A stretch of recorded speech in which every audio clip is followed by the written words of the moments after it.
Okay, so Merry Christmas and advance Happy New Year to everyone. I am your Dai at ito po si Dodong. Okay, ito po ang Dong Dai. So don't forget to subscribe our channel and please click the notification bell. Well, so at this Christmas, we celebrate always the Christmas once in a year. So, paano mo isi-celebrate? Unsa ano yung pag-celebrate na mong Christmas? Ikaw dong, unsa man yung pag-celebrate dong?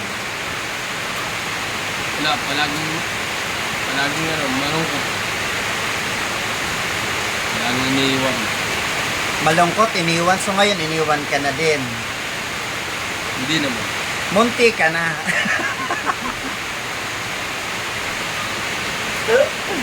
Okay, so as of sa akin naman po, so ako nagpapasalamat na kasama ko si Dodo ngayon at saka si Kelly at saka yung dalawa namin apuping na mga puppies.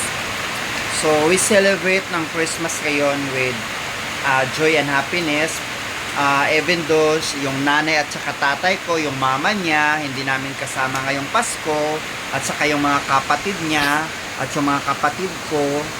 So as taglaong pa bagong simula, char. So we do celebrate na kami raduha sa Christmas.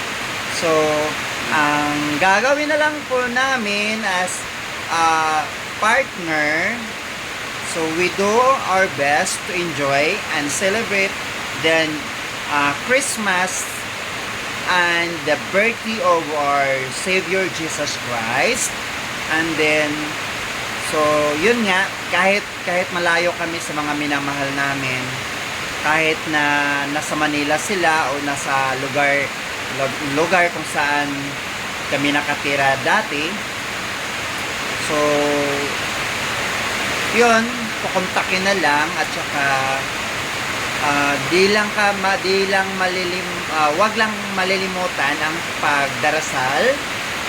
Kailangan lang na palaging masaya kahit nga may mga nararamdaman. Ako nga may nararamdaman eh. So alam ng social media yan. So laban lang. Wala naman sa handaan ang pag-celebrate ng Pasko, kundi dapat buhay ang puso at isip mo, galaw-galaw, at kailangan magpasalamat din palagi kay Lord. Malakas dito ang ulan, kaya binibless ni Lord ang araw at gabing ito. So ulan at ulan kanina pang umaga hanggang ngayon. So ang lahat ng mga tao ngayon ay magiging blessed for the next year. Diba, Dodong? Si Dodong, yung bahay namin na ginagawa pa, kami lang dalawa ang talagang halos kalahati nun ang gumagawa. So siguro sa 26, dingding na lang kulang, tapos mag-transfer na kami doon, tapos lahat ng mga gamit ilagay na doon, at siguro mag New Year kami doon na sa lugar ko, kasi nandito kami sa lugar niya nagpasko. So New Year doon siguro sa amin. So ayusin na naman namin yung area doon para sa pag-uwi at pagbalik ng aking nanay at saka tatay, diba? So wish you all good luck and God bless. A happy New Year to everyone and everyone. Merry Christmas. Once again, Merry Christmas! May gap pa rin.